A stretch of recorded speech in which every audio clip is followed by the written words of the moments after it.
Welcome to the Marketing Mastermind, a podcast designed to elevate your entrepreneurial mindset and help you take your business to the next level through digital marketing. Join your host, agency owner Hilary Russell, as she interviews experts from around the world, dives into business success secrets, and gives tactical mindset training to help you elevate all areas of your life and business. Ready? Let's dive into another Marketing Mastermind episode. Welcome into another episode of the Marketing Mastermind. You listeners know that I am a marketing nerd when it comes to strategy and different methods and things like that. So I am always very excited for the shows that we have planned, but more specifically for today's topic, where we're going to be talking about how to increase revenue and profit without spending more money on advertising.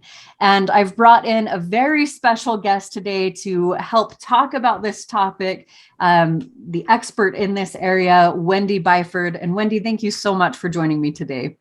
It's a pleasure. I'm very excited about this. Good. I am too. Well, Wendy, I've got your, biography here. I've done a little bit of, background research. I like to learn about the people that I'm, interviewing before each episode. And you have incredible accolades that, business coaching that you've been running. You've got an incredible business program where you help entrepreneurs to really scale their business and, create those ideas and bring those into fruition. But you can do a much better job than I can here. So please give us, the little window into who Wendy Byford is. Okay. Well, I guess the first thing is that I am a corporate America escapee. I love that. I spent years in corporate America traveling around the world, doing things that the company I worked for had never done before.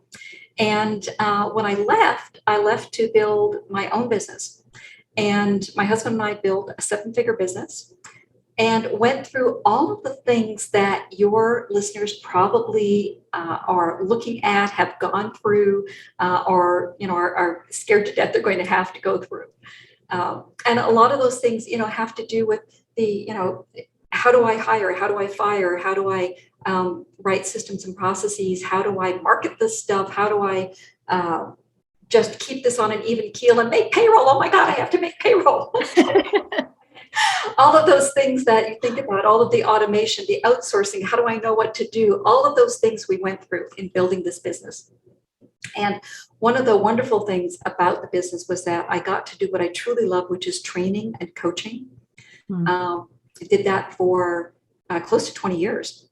And now that business is kind of on an even keel. We're letting that kind of just stay steady state so that I can go do what I truly love, which is coaching, especially entrepreneurs, and helping them to build a firm foundation, scale up their business to accommodate the lifestyle that they truly want, and build the exit plan that's ideal for them. That's awesome. Yeah, I love that you're bringing in the concept of looking at the exit plan earlier on. I've had, the privilege of working with thousands of business owners all across the world. And when they get to the point that they start thinking about the exit, it's usually last minute things, right? That they're trying to hurry and increase the value of their business before they are, selling it or putting in the acquisition, whatever it is, right? But I love that that's part of your process, is planning those things earlier on. That makes a big difference. It's really sad when, and I know people who buy and sell businesses, and we had these conversations where, people think that they have spent the last, 10 years building this asset that's going to, feed them in retirement, only to find that they can't sell the business because the fundamentals haven't been taken care of. And some of it is not their fault. They've been led astray by a bunch of people who say, oh yeah, grow a business and then don't ever pay any taxes. Yeah, it's not going to work if you want to sell your business. So there's lots of things that we have to talk about. And when I do coaching, I look at 5 or 6 different fundamental areas that we really look at. But my aim, my goal, if you like, my raison d'etre, is to provide high-ticket one-to-one business coaching in a group environment at a group price, so that I can help all of those small business people get what they truly need to be successful. That's amazing.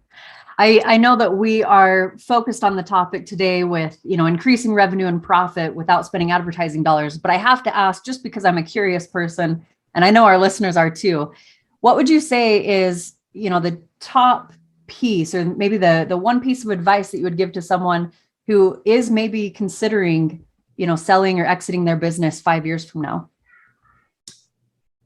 The piece of advice that I would give them is to make sure, first of all, that your financials are all in order and that you are looking at the business from the standpoint of somebody who is looking to buy it. If you're going to buy a business, then you want to make sure that it does more than just pay you, right? That it's a business, not a glorified job. Right.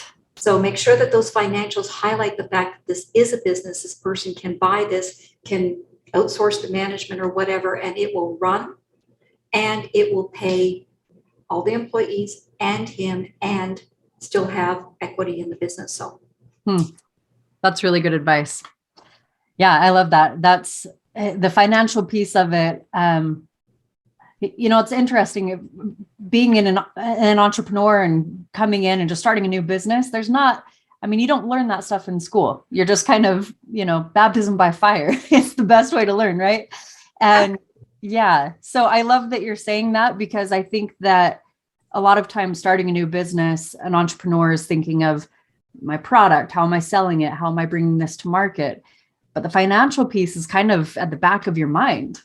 So that's great advice. Absolutely. Okay. Don't be afraid of financials. I know a lot of people out there going like, don't do this. It's numbers. They're not nearly as scary as you think they are. Right. Yeah. It actually will give you more peace of mind to be on top of your finances. Absolutely. Absolutely. That's awesome. Okay. So a little bit of a pivot here. Talking about increasing revenue, I guess that's not too big of a pivot, revenue, money, finances. But how do we do that without increasing advertising dollars?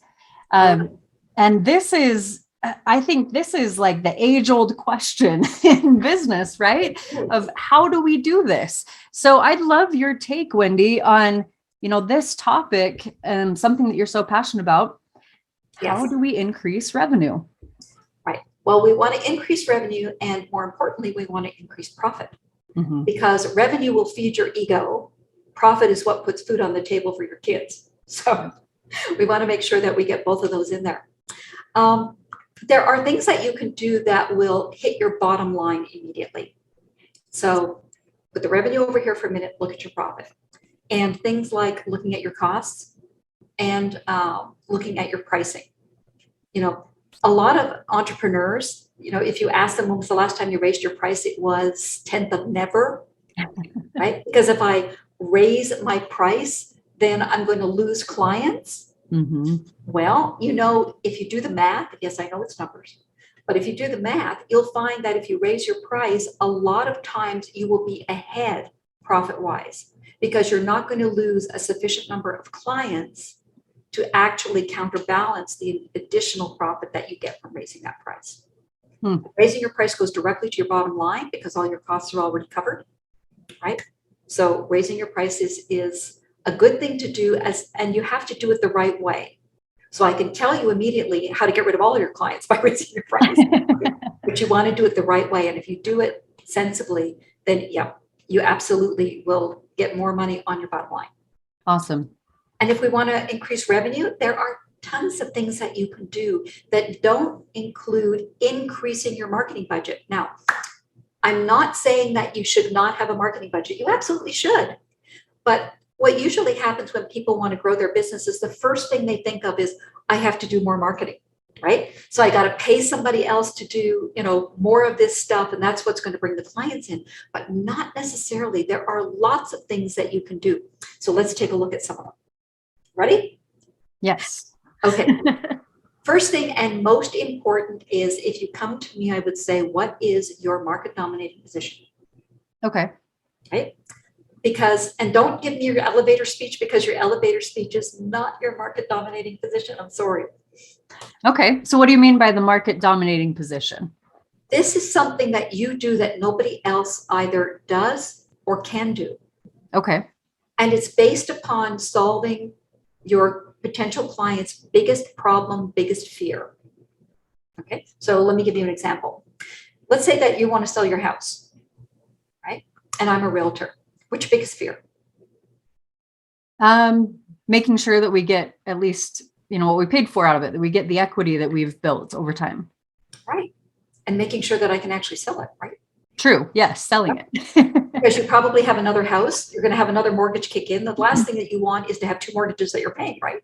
Right. Right. So when you bring on a realtor, usually for most people, what's top of mind is, can you even sell my house? Right. So if I were a realtor and I said to you, I will sell your house in 28 days or less, or I will sell it for free. Wow. Okay. Are you going to listen to me? Yes. Absolutely. Absolutely. So your market dominating position speaks to the biggest fear, the biggest issue that's on the mind of your potential client. Okay? And it's saying something that nobody else says. Now, I wouldn't say, just do this off the top of your head. Do your analysis. In the case of the realtors who made that statement, they actually knew how long it took them for 95% of the houses they sold, how many days it took. So that's why they could make that claim. And nobody else had the guts to do it, right? So that's your market dominating position. And if you do that, you can actually increase your revenue a substantial amount. I mean, it's not unheard of for people to increase their revenue by 50%, 75% just doing that. Wow. Because you get the attention of so many more people. Yeah. Yeah. I think that's a good point too, that, a lot of times in business, we're almost scared to give a guarantee because we're like, but what if this happens? What if this happens? But that's a really calculated way, a logical way of giving a guarantee that's actually something they care about. So I really like that. Absolutely. So that's one thing to do. Another thing to do is I know that the hype is all about, you've got to be on social media and you've got to spend all this money on ads and all this sort of stuff. Mm-hmm. But how many people actually do you know who do something that is kind of supports what you do, but is not exactly the same thing? And you could go into doing referral-based marketing, JVs. I'm a big proponent of networking. And even people who say, well, I'm a business coach. I'm great. You're a business coach. No two business coaches are the same. How do you do it? What do you do? Let's see whether or not, if I get clients that aren't my cup of tea, can I refer them over to you? Mm-hmm. And vice versa. But in the business coaching world, I, for example, am not going to do your social media ads. So who do I know who does an absolutely outstanding job of that? And do they know small business people who say, I just can't do that. I can't afford it yet. And they say, hey, I've got a coach for you who can help you to increase your revenue so you can't afford me. Right. So you can do a lot of that referral-based marketing, that joint venture type marketing, just getting a whole list of people that you spend time with, and you do it with heart. I know that there's lots of people out there say, oh, I market all the time and I hand out all my business cards and whatnot. That's not networking. Right. Networking is always truly finding out what that person's ideal client looks like and making sure that if you've got somebody that fits that bill, that you let them know. The happiest part of my day is always when I can say to somebody, hey, I think I've got somebody for you. I think I know somebody that can help you. And then putting the two of them together and having the person that I'm referring them to say, oh yeah, sure, I'll talk to her. Right? That's fantastic. I mean, it really is network marketing with heart. And that's what we want to bring to the marketplace. You really want to make sure that when you're doing business, you're doing it for the best of your client and for the best of the people that you're networking with. So that's another thing you can do. Let's go on and take another a look at something else. Let's take a look at drip campaigns. Right? Yes, drip campaigns. I'm going to digress a little bit here. Back in, I'm going to say probably in the 70s, when they started looking at how many times you had to touch somebody before they actually were ready to make a decision. It was something like 5 to 12 times. Right.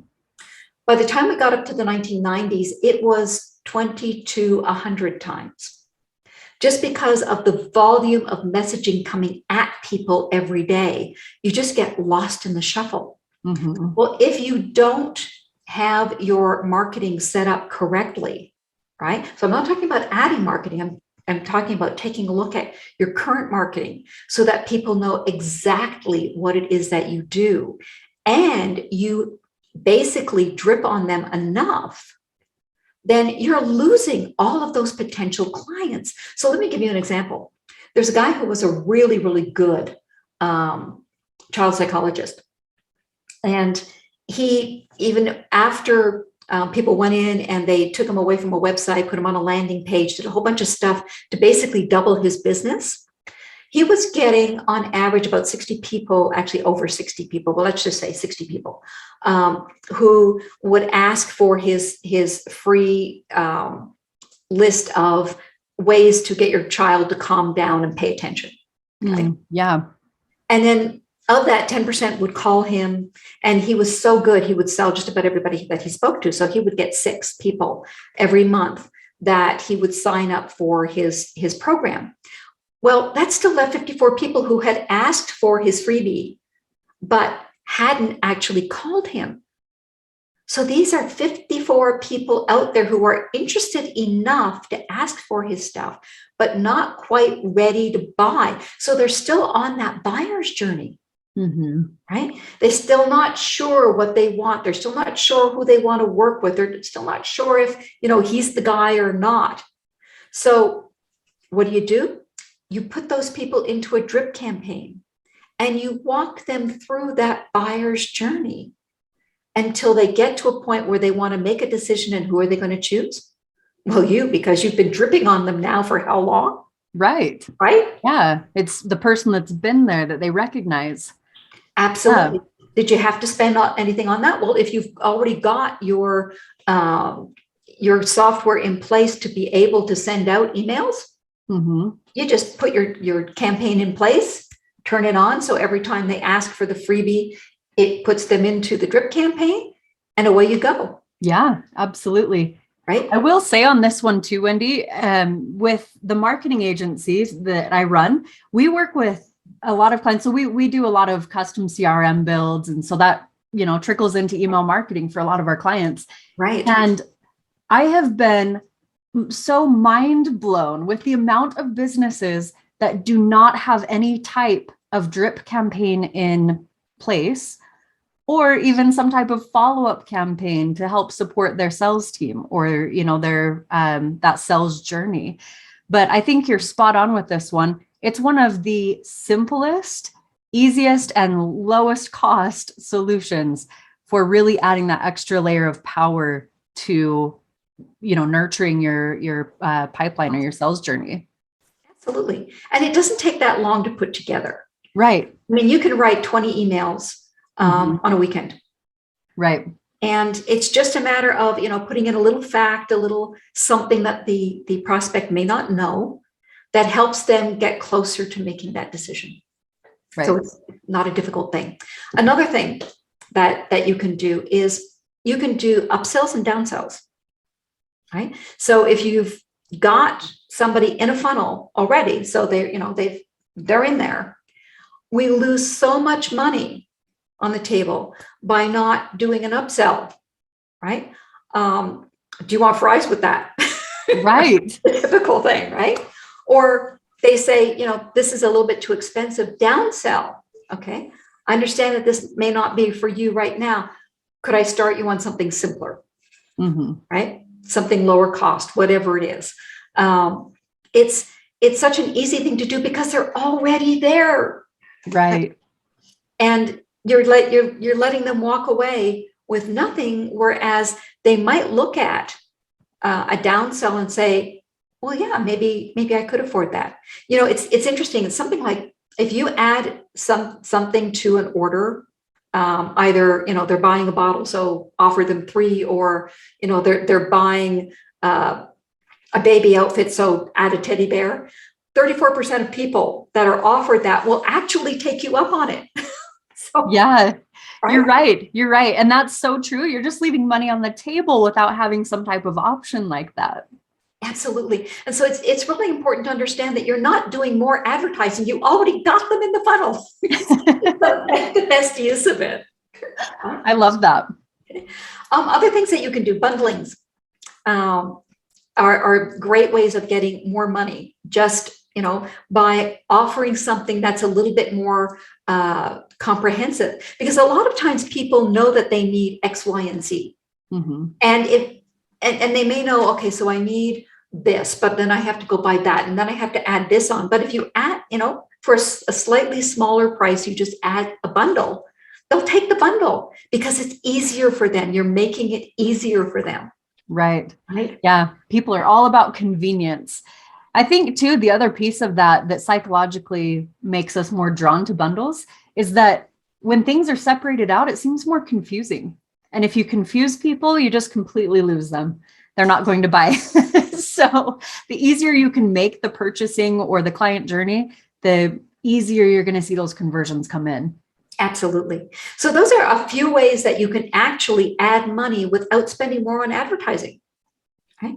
And you put all those together, and there is an absolutely phenomenal compounding effect that happens when you make small incremental changes to a few areas and then see what happens. You can easily double your revenue, triple your revenue just by doing that. And I know it's math, but trust me, you can do it. No, that's incredible advice. Was that 5 things? Is that 5 things that we went through? Oh my goodness, I wasn't counting. Oh, me either. I was trying to, but anyways, yeah, 5 things, 6 things, however many that was. I love those recommendations though, Wendy, because you're exactly right. And I think that a lot of times, especially, entrepreneurs that are at the beginning of their journey, I think it's really, really easy to get super overwhelmed with the amount of things that are happening and, responsibilities that you have going on. Mm-hmm. And so to think about, well, how can I increase my bottom line, or how can I increase these pieces? I think at times it just feels so overwhelming. So we don't do anything. A lot of times people will get to 5 figures, right. That magical 10K a month, mm-hmm. just by virtue of the fact that they're brilliant at what they do. Right. But then they get stuck. Like, where do I go from here? Because I don't have the money to have this, $5,000 a month in marketing increase to get more clients. So what do I do? Yeah. And these are just some fundamental things that you can do with just the budget that you've already got that will help to put you over that edge. Right.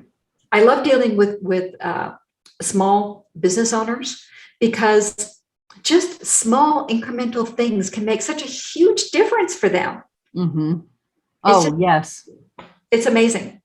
Yep. You're absolutely right. Yeah. In fact, I saw, and I agree with it too. I saw a post the other day that basically said getting to your first 10 to 20,000 per month is the hard part. Then scaling to 100,000 per month, that's a little bit easier because you then understand what those processes and those additional little pieces look like that you need to put in place in order to really scale. And I think this illustrates that perfectly, that, when we're first getting started, you can pretty much grind and push and fight your way to 10,000 per month. I don't want to say easily, but like pretty easily, right? But then getting past that, right? Getting past that next hurdle, that's where you need to be systematic and Correct. Keep track, right? Keep track of these different pieces. Like you said at the beginning, get your finances in place, right? Understand that as you're growing, there's going to be different pieces that you really need to systemize to make sure you're not leaving that additional revenue on the table.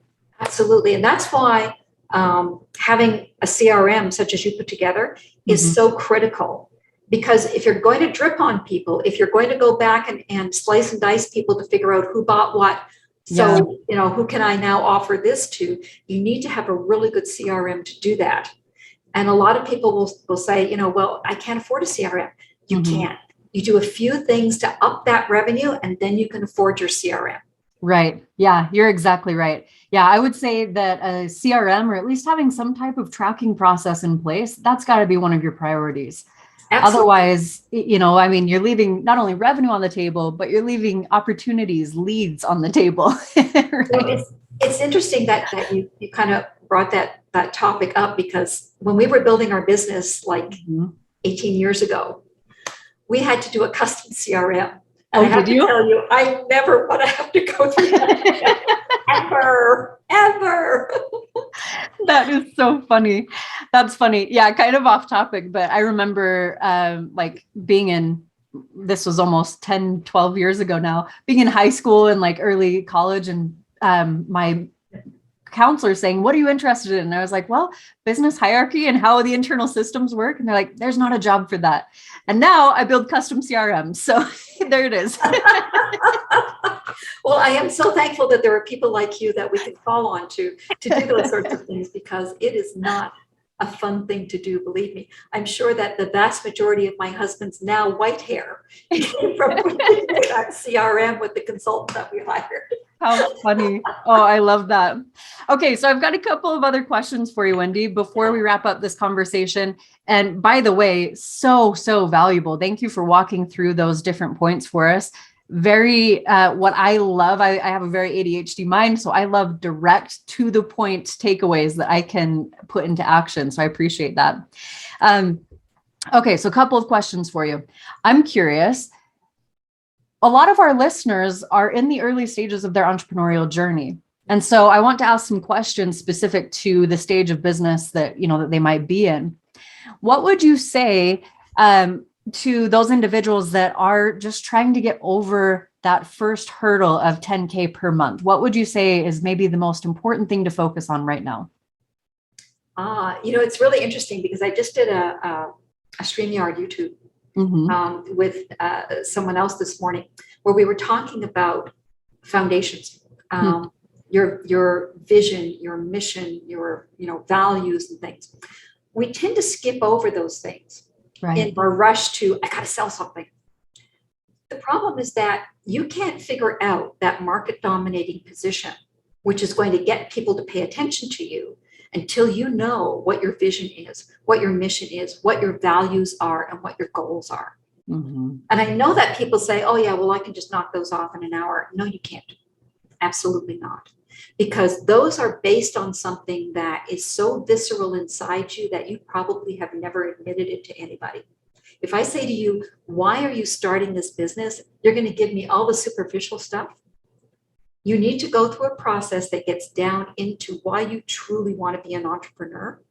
And it's going to fly out of your mouth before your brain is engaged, because you have never admitted it to anybody before. And once you know what that is, then you can say, okay, I know what that is. What's my vision and what's my mission, and how do they line up with that why? What are my values that I need to bake into that business? And they come through all of my branding. Right. And what are my goals that I have to now put down on paper and track?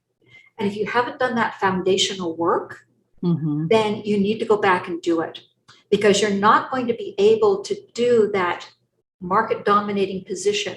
You're not going to be able to do that branding, that thing that has people kind of turn their head and go, oh, look at that, right? Without having that foundation in place. So if you're struggling to get there, make sure that your foundation is good, then do your market dominating position.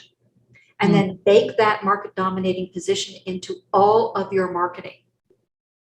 Right? And that will then increase your revenue, so that you can kind of get that motor humming. And then there's other pieces that you build in below that. Yeah. Oh, that's really good. I like that a lot. I love that you took it that direction. I actually, a couple weeks back, did an episode with an individual that she focuses on core values for coaching, around that concept and how important it is when it comes into business. But I love that you brought that up as, one of the foundational pieces when you're first starting out, because I do feel that a lot of us as entrepreneurs, I mean, we're visionaries, we're crazy, right? We're like a unique type of people. And I think that starting out, we have a passion or that fire inside of us, but it can get lost. And I'd say it can get lost, especially in that, that threshold of your first 10K or your first 5-figure month, because at that point, there's there's a higher, I don't know, this is my opinion, I guess. There's a higher possibility of you wanting to scale the business for desperation, right? Out of desperation, because you're trying to generate revenue, you're trying to pay the bills, you're trying to, make payroll, whatever that is, right? And so I love that you're bringing that up as a foundational piece, because it does come down into not only the way that you're running your business and scaling, but also it's going to affect the way that your team members are operating on a regular basis and how you're growing that way. Yeah, that's a really important piece. How would you recommend, let's say, for an individual that they know they want to make a difference and they want to start a business and make a better life for themselves, but maybe that's like the most that they've been able to think of, right? When it comes to values, what would you say, as far as advice goes, for being able to uncover and really map out, like you said, your goals, your mission, and those different pieces of their values? So first thing is get that visceral why out. And there's very easy things that you can do. Just find somebody that you trust, not a family member, not anybody that you would be super embarrassed to say anything to, but maybe a friend that you really trust, and have them just every time you say something, ask you, why is that important to you?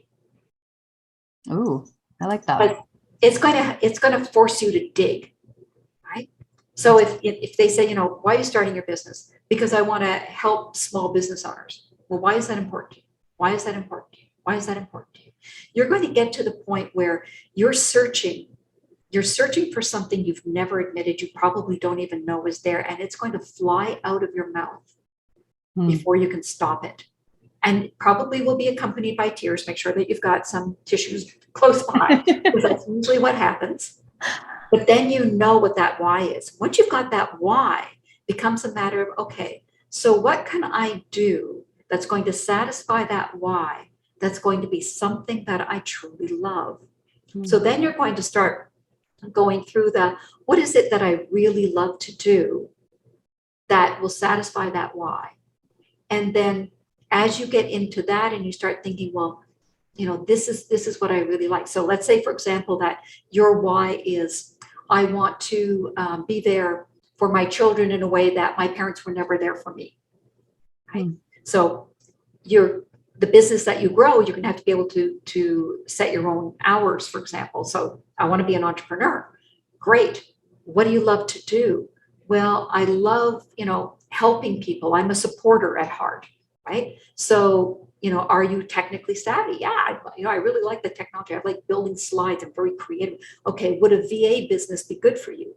And then you look at, okay, so then you've got a choice between being a VA and having a VA business. And so there's lots of choices that come in after that. And it's basically just walking down that ladder until you get to the point of, this is what I truly want to do. This is what's going to make my heart sing. Right? So now, what's your vision of a business that you build based on this 10 years from now? What does that business look like? And then your mission is, how do you get there? So if your vision is, no child in my state is ever hungry again, your mission might be, I'm starting out by providing lunches to kids who are at risk on a weekend because they can't get school lunches on Saturday and Sunday. Yeah. That's my mission, is to provide, for every school district, that's what I want to provide. So you've got your vision and your mission, and then you look at, okay, does that speak to my goals? Does that speak to my why? Does that speak to my values, what's really important to me? And so what you're doing is you're taking pieces of a puzzle and you're bringing them together, and you're constantly seeing, do they fit? Do I need to modify them? And as you get to a point where they kind of snap into place, right, then you kind of go, okay, step one is done. Yeah. That's why you can't just do this on a weekend. I'm sorry. You have to keep going back and saying, well, my why is here, so my vision is here, but that vision doesn't really play to my values. Okay, so how do I need to modify that? What do I really love to do? I love to do this. Okay, well, that means that the business has to be built on this, so now my vision changes. So you've got a little bit of back and forth work to do. And don't be afraid to redo it, because every time you refine it, you're going to get to a point where it's like, I've got it. I know exactly what I want to do.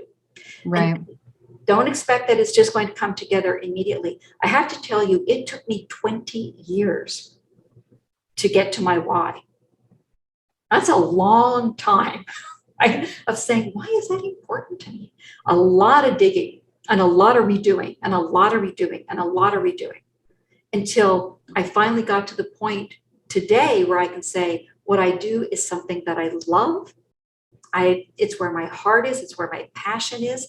It's where I feel the most fulfilled. And it's taken me this amount of time to get there. Yeah. Oh, that's powerful. Yeah. Thank you for sharing that. And again, I love talking to you, Wendy, because your concepts and the way that you're teaching and the way that you're walking through these principles are very step by step. Here's what to do. I can tell that coaching and helping business owners is very innate for you. So that's amazing. I also love too, one of the points that you said was really the permission to don't rush it. Like, it's okay to evolve and to let that really, come to its own on its own terms. A good friend and mentor and coach of mine, his name is Joel Kaplan. He says one of his common phrases is that you are whatever you say you are. Right. And it's kind of what you're saying here, that it's okay to say, oh, you know what? My vision has actually pivoted a bit because I've found more clarity here. And this is what it is now. And that's okay. And what you just said was so important. You are who you say you are. Your words have power. Mm-hmm. So be careful about how you speak about yourself. Right. You are an entrepreneur. You're not a wannabe. You are whatever it is that you do, not a wannabe. Now, are you perfect? No. Like, I've been doing stuff for years. Am I perfect? No. I won't be perfect to the day I die. But it doesn't matter. It's because every day I'm better than I was before. So you are who you say you are. And one of the things that's really important to me in group coaching is to look at mindset. Because if you don't understand how you affect yourself and how your words affect your business and how your words affect the people that you're working with, you need to really take a time out and learn about the power of those sounds, the power of those words, the power of those thoughts. Because I'll put money on the table. 80% of your success is based upon what you think and what you feel, that vibration that you're putting out, right? That other people pick up in their gut. When people say, I feel about that person, it's what you're putting out. It's that vibration that's coming from the thoughts inside your head. That's what's going to make you successful. And so it's really, really important that you understand the power of that. And every morning deal with that. There is an absolutely fantastic tool that that your people really should go take a look at. And it's called Mind Movies. Mind movies? Mind Movies. Okay. Right. I really believe that every coaching client should be employing Mind Movies, because it puts into place something that speaks not just to your eyes, but also your ears and your feeling. It's really a magnificent tool. So go look it up. Ooh, that's cool. Yes, I'm excited about that. I am going to look it up. You struck a chord with me there too, Wendy. I'm very passionate, and I study neuro-linguistic programming, and I'm very in tune with, those types of practices. And so when you said that, 80% of your success really depends on your mindset and the way that you're looking at things, that rings so true to me. And I'm so glad that you share that, that vision and that theory, right? In fact, this weekend, I did a little presentation about that and how in our minds, we've got our reticular activating system that is literally designed to filter out only the things that are important to us. And so exactly like you're saying, if you're focusing and your mindset is clear and you're focusing on opportunities and the positive and those types of things, that's what you'll find in your life. It goes right back to quantum physics. Yes. How the universe is formed, how 3D reality is formed. And don't worry, quantum physics is not nearly as scary as you think it is. It's probably weirder than you think it is, but it's not scary. But it goes back to that. Our thoughts are what create our reality. And I know that this is kind of like a 70s thing, right? You create your own reality. They didn't know how to do it back then because they didn't understand quantum physics, not the way that we understand it today.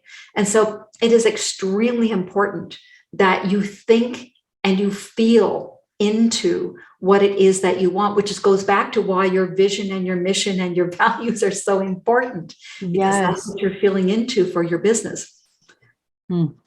That's beautiful. So powerful and perfect way to bring that back full circle too. That's amazing. Wendy, thank you so very much for sharing your expertise with us today. I would love to, give you some time. How can listeners get in touch with you? What's the best way to get in contact? There's a couple of ways. Okay.